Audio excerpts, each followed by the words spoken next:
Boa noite, pessoal. Boa noite. Como é bom estar com vocês novamente aqui. É sempre um prazer estar com vocês. Vamos começar orando para a gente iniciar esse tempo? Deus, muito obrigada. Obrigada por esse momento que a gente tem para poder compartilhar a Tua palavra. Obrigada por esse momento que nós podemos estar e aprender um pouco mais do Senhor. Abre o nosso entendimento e que a gente possa estar aqui com as nossas mentes e com o nosso coração. Em nome de Jesus. Amém. Eu gostaria de começar conversando com vocês sobre algo que eu estava vendo esses dias nas redes sociais que está bombando muito, está falando muito comigo, que é uma frase que tem surgido, né? Que nós damos apenas aquilo que nós temos. Essa frase ela tem aparecido em blogueiras falando, ela tem aparecido até nos jornais às vezes, por alguns comentários, algumas situações, até no BBB, para quem assiste BBB. Esse dia a gente viu isso em uma situação. Então é muito interessante como essa frase ela é profunda. Nós damos apenas aquilo que nós temos. Não sei você, mas eu já vi pessoas brigando, já vi pessoas terminando relacionamentos por coisas fúteis. E o que será que eles tinham dentro deles para que acontecesse esse término? Será que eles tinham insegurança? Será que eles tinham infidelidade? Será que eles tinham o quê para acontecer isso? Eu já vi uma mãe muito irritada brigando com o filho porque o filho fez algo muito simples. Mas será que o que tinha lá dentro? O que ela estava dando naquele momento? Será que era ira? Preocupação? O que estava gerando aí para que fosse para fora? Então a gente só dá aquilo que a gente tem. E eu me lembrei de uma coisa de quando eu era criança. Eu nunca fui uma menina muito de abraçar, de ficar encostando assim, de ficar muito junto. Nunca fui assim. Mas a minha mãe, o meu irmão que morava comigo, eles são muito assim. Muito de, ai, vem cá, e ai, meu filho, ai, não sei o quê. Então eu tinha até lá em casa que a minha mãe me colocava de castigo às vezes.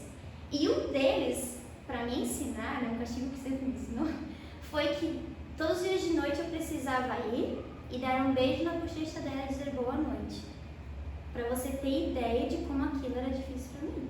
Porque eu não conseguia dar aquilo. Porque eu não tinha carinho para dar. Não era meu. Eu não... Ah, mas ela nasceu num lar que... Não, eu nasci num lar super amoroso. Minha mãe, meu irmão. E mesmo que eles me ensinassem, aquilo não era. Eu não tinha aquilo dentro para poder pôr para fora. E aí, com o passar do tempo, com o passar dos anos, hoje eu tenho. Eu tenho carinho para dar. Eu aprendi a dar esse carinho. Mas foi um processo para eu ter ele. Eu não tinha. Por isso eu não dava. E isso me faz recordar de algumas coisas. Então eu pensei, quais que são as minhas reações frente a desafios? Qual que é a minha primeira reação? O que eu dou nessa minha primeira reação? O que eu faço quando acontece alguma coisa? E a gente realmente expressa o que está no nosso coração durante os nossos dias, nos nossos relacionamentos, no que a gente fala, em como a gente imposta nas coisas, nas pessoas, em tudo que a gente faz. E diante disso eu queria abrir com vocês em Esther, você que tem aí a sua Bíblia, Esther 4. A gente abre aqui.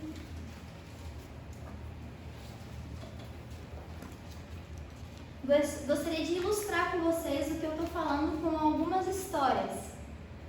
E uma delas é Esther 4. Enquanto você vai abrindo aí, eu vou te dar um pequeno fundo aí da história, que eles eram uma comunidade judaica, né? Esse livro ele vai falar sobre isso, uma comunidade judaica que vivia em Suzã, que era a capital da Pérsia. E essa menina chamada Esther, ela se torna a rainha, então, da Pérsia. E da Pérsia não, da capital da Pérsia. E ela, por ser judia, ela não poderia exatamente estar naquele ambiente sem ser perseguida. Porque o povo da Pérsia era muito da sua cultura. Então eles não queriam ninguém muito lá dentro que não fosse deles. Mordecai era o tio dela.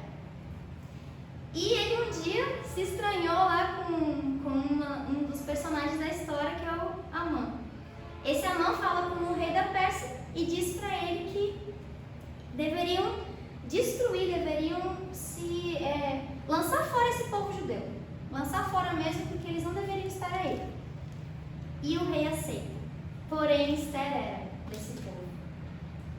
E por isso que eu pedi para você abrir aí em Esther 4, porque nesse enredo todo, né, Mordecai, eu vou contar para vocês do 4:1 até o 12, com as minhas palavras, dizendo que Mordecai ele ficou muito assustado com esse decreto. Ele ficou muito desesperado, dizendo: meu Deus, o que vai acontecer com esse nosso povo? O nosso povo querido de Deus, o nosso povo que aconteceu tantas coisas, já saíram do exílio babilônico, faziam 100 anos que eles já estavam aí, e agora vai acontecer tudo isso. Então Mordecai entra em contato com Esther, a gente vai ler no 4:12, amém? Você abriu aí? Tudo certo? Que vai dizer assim, ó, quando recebeu a mensagem de Esther, Mordecai mandou o seguinte recado para ela: não pense que por morar no palácio, você entre todos os judeus escapará da morte. Se você ficar calada numa situação como essa, do céu virá um socorro e ajuda para os judeus, e eles serão salvos. Porém, você morrerá e a família do seu pai desaparecerá. Mas, quem sabe, talvez você tenha sido feita rainha justamente para ajudar numa situação como essa. No primeiro momento, quando Mordecai entrou em contato com a Esther, ela falou a seguinte frase, que está ali no 4:10, ela falou assim, ó: é do conhecimento de todos, desde os servidores do palácio até os moradores de todas as províncias, que ninguém, seja homem ou mulher, pode entrar no pátio dentro do palácio para falar com o rei, a não ser que tenha recebido ordem para isso. A lei é esta: quem entrar sem licença do rei será morto. Ou seja, em primeiro momento, quando Mordecai chegou para ela, o que ela fez? Qual foi a primeira reação? Não dá. Eu não tenho o que fazer. Eu não posso fazer. Então o coração dela estava provavelmente cheio de quê? Medo, insegurança. O que eu faço? Esse foi o primeiro momento. Mas depois vem Mordecai. E qual é a primeira reação de Mordecai ao saber disso? O texto vai falar, lá no 14, se você ficar calada numa situação como essa, do céu virá um socorro. Ele cria no Senhor. Ele sabia que alguma coisa ia acontecer, porque a primeira reação dele foi crer. Enquanto a primeira dela foi: ai, o que eu faço? Acho que não dá. A gente se pega nessas, né? A gente fica, nossa, a gente crê em Deus, nós somos cristãos, mas tem vezes que a gente, qual que é a nossa primeira reação? Qual que é a sua primeira reação diante disso aqui? Será que a gente seria mais Mordecai? Será que a gente seria mais Esther? Mas olha a boa notícia, olha que notícia maravilhosa. Mais pra frente, ela vai dizer assim, ó, a gente está lendo agora no 4, o 16b, mais pro finalzinho. Jejuem e orem por mim, é o começo, e lá no final ela vai dizer assim: se eu tiver de morrer por causa disso, eu morrerei. Antes ela falou: não, eu sou passível de morte, não, é um suicídio, eu chego lá na frente, não tenho nem tempo de falar, já chegaram os guardas, já chegaram. E quando ela chega, quando Mordecai chega com uma exortação ou com aquele toque e diz: quem sabe não seja você quem vai liderar esse tempo, essa libertação. E ela diz: ah, tá bom. Sempre há tempo de posicionamento. Sempre há tempo de você mudar a história que você está vivendo. De eu mudar. Não é uma coisa que vai ser sempre assim. Não é que eu nasci assim, serei assim e assim irei. Não, não é assim. A palavra de Deus ela é tão viva, é tão abundante, que ela dá segundas chances, terceiras chances, quartas chances. Mas nós precisamos nos posicionar em relação a isso. Então talvez no começo nós não tínhamos para dar, mas hoje a gente pode ter. Então você pode sim se oportunizar a abrir, e hoje quem não abraçava, já abraça. Porque aquele carinho que não existia, hoje tem. Amém? Continuando, ilustrando o que eu estou tentando dizer como uma palavra de encorajamento nessa noite, eu gostaria que você abrisse comigo em Êxodo. Êxodo 17.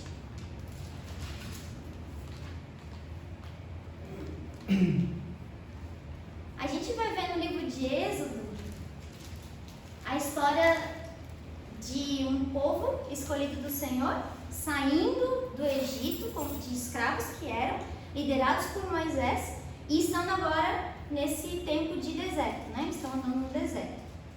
E é muito interessante, porque no comecinho do 17:1, aí, amém? Posso ler com vocês? Amém? Vai dizer que o povo de Israel saiu do deserto e foi caminhando de um lugar para o outro. E agora, com as minhas palavras, eles estavam reclamando porque estavam com sede. E a primeira coisa que Moisés responde para eles, no 17:2, é: por que vocês estão reclamando? Por que estão pondo o Senhor à prova? A primeira coisa, que um povo que foi liberto, você talvez nunca foi preso, né? Acredito que nenhum de vocês tenha sido preso. Mas quem foi sabe qual é a sensação de estar enclausurado, estar tendo que agir e servir pessoas que você não quer, do jeito que você não quer, sendo com coisas sofridas, com falta de identidade, com cultura sendo cortada, tudo isso. E aí quando você é liberto, e Deus faz até um mar se abrir, você passa no meio, você estava lá, passando no meio com a sua família, com todo mundo, muita gente, multidão de gente que tinha, e depois de você ter passado por tudo isso, você reclama porque não tem água. E aí a pergunta que eu te faço é: o que será que estava no coração deles para eles darem naquele momento? E a minha resposta é ingratidão. Eles estavam caminhando, mas eles não tinham entendido o que Deus tinha feito. O coração deles estava ingrato. Ao passo que você vai ver Moisés, que a gente acabou de ler, dando o quê? Dando confiança. Então, enquanto tinha ingratidão por pessoas, havia Moisés já externando: por que estamos dando a prova aquele que nos tirou, aquele que está cuidando, aquele que deu todas as pragas naquele Egito para libertar vocês? Por quê? Então ele estava dando o quê? A segurança, a confiança no Senhor. Ao passo que o povo, a ingratidão. Seguindo no 17, a gente vai ver a partir do 8, que os amalequitas eles vieram para atacar os israelitas. E Moisés disse que Josué deveria ir para a batalha, enquanto ele ficaria, juntamente com Arão e Hur, no monte. E ele queria ficar com a mão levantada para que, com o agir do Senhor, porque o Senhor é que dava a vitória a eles, enquanto ele ficasse com a mão levantada, eles teriam vitória, né? A gente está lendo no 17:12 o seguinte: quando os braços de Moisés ficaram cansados, Arão e Hur pegaram uma pedra e a puseram perto dele, para que Moisés se sentasse. E os dois, um de cada lado, seguraram os braços de Moisés. Eu acho muito linda essa passagem, porque o que será que estava dentro do coração deles para eles darem essa compaixão? Entender que eles eram uma equipe, que eles eram um grupo, que eles precisavam alcançar um objetivo final, que era a vitória. Vitória não porque tinha uma mão levantada, mas porque Moisés havia confiado no Senhor. E porque ele confiou, outras pessoas confiaram. Então, confiança gera confiança. E a obediência de Moisés gerou obediência em outros. Então, o que está dentro da gente gera coisas nas pessoas.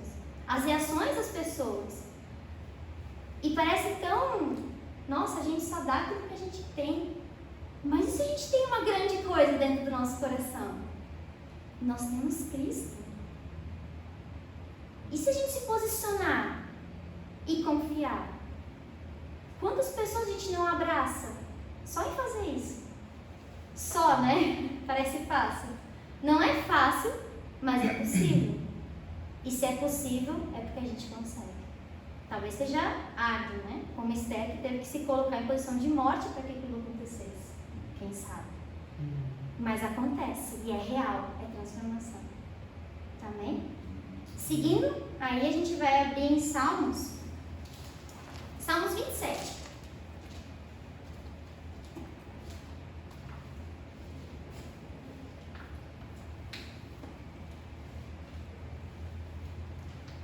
Vamos abrir em Salmos 27. 27. É um texto muito conhecido, que a gente tem até músicas muito legais que a gente canta com esse comecinho, né? E eu acho muito lindo esse salmo porque ele expressa o coração de Davi em depender do Senhor. Tudo o que a gente viu até agora foram coisas importantes para a gente como cristãos e para a gente como imaginar que a gente precisa realmente pôr para fora a nossa fé. Eu fiquei pensando também, a gente dá o que a gente tem.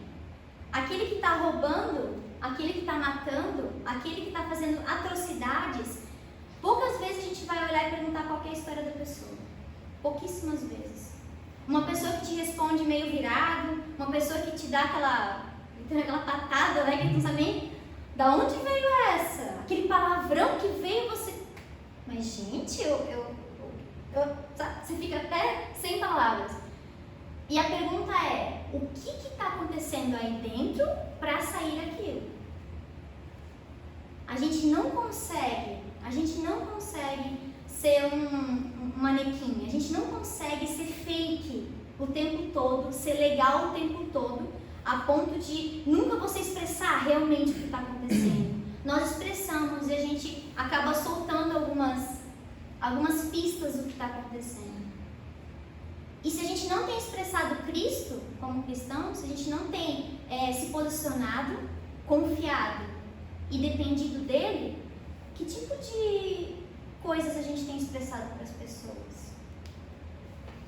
No primeiro momento acontece alguma coisa, acontece aquele desafio que a gente não sabe nem por onde começar. Qual que é a tua primeira reação? É desistir? É dizer, ai Deus, por que eu? Por que de novo comigo?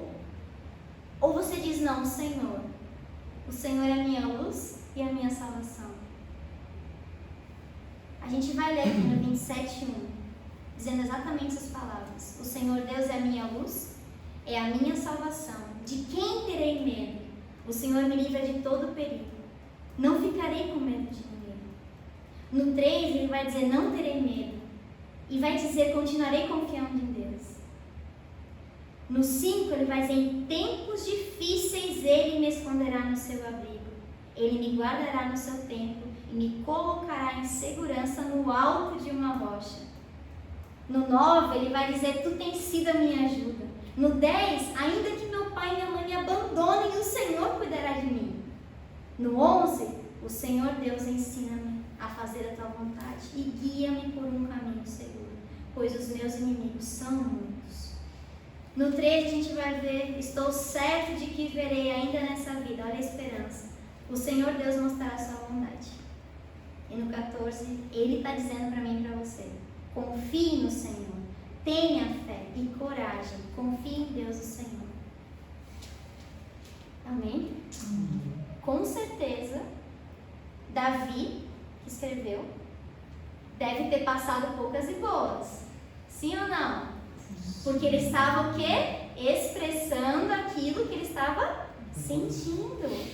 Então aqui a gente já pode ler e ver que coisas muito complicadas provavelmente tinham acontecido a ponto de ele falar em salvação.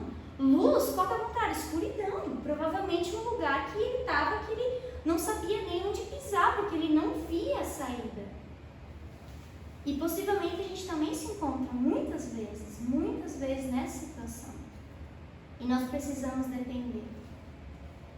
Esther ensina pra gente que a gente precisa posicionar. Posicionar porque a gente faz parte desse reino, a gente faz parte dessa história. E entendendo quem Jesus é, entendendo quem Deus é nas nossas vidas, nós podemos sim tocar em vidas de outras pessoas. O final dessa história é muito lindo. Eles conseguem reverter esse decreto. Eles conseguem salvar. Conseguem libertar. Não por causa deles exatamente, mas a gente faz parte disso. O teu posicionamento diário faz parte de muitas vidas e você nem sabe. A tua confiança vai gerar confiança. O teu posicionamento já gerou. A confiança vai gerar mais uma vez.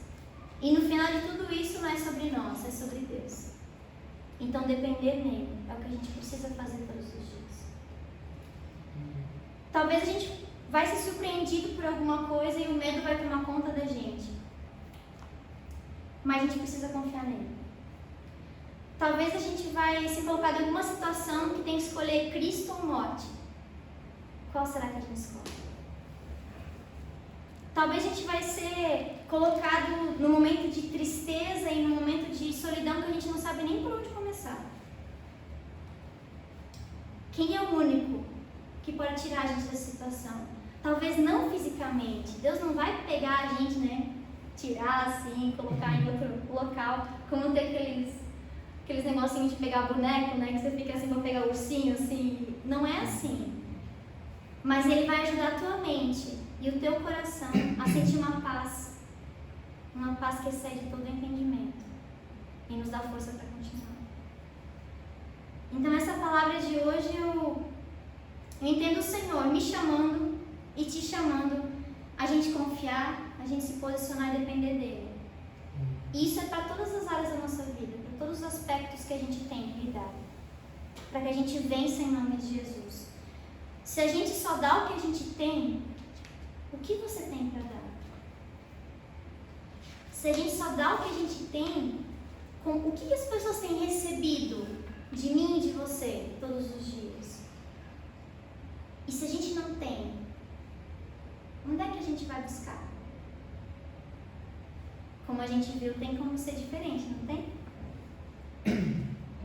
Então, se você não abraçava, que nenhum não abraçava, provavelmente você deve ter alguma coisa que você também não fazia antes de Jesus, antes de fé, antes de conhecer essa transformação. Mas hoje Deus vai dizer para você que você pode. Você pode. Você pode não apenas começar a abraçar uma pessoa, mas abraçar mais pessoas e abraçar o mundo em algumas causas. O nosso posicionamento vai alcançar nações, vai alcançar reinos, vai alcançar muitas coisas. E talvez esse reino seja simplesmente a família do seu vizinho. Porque uma alma é muito valiosa. Só porque você é cristão, muitas coisas já vão mudar na sua família.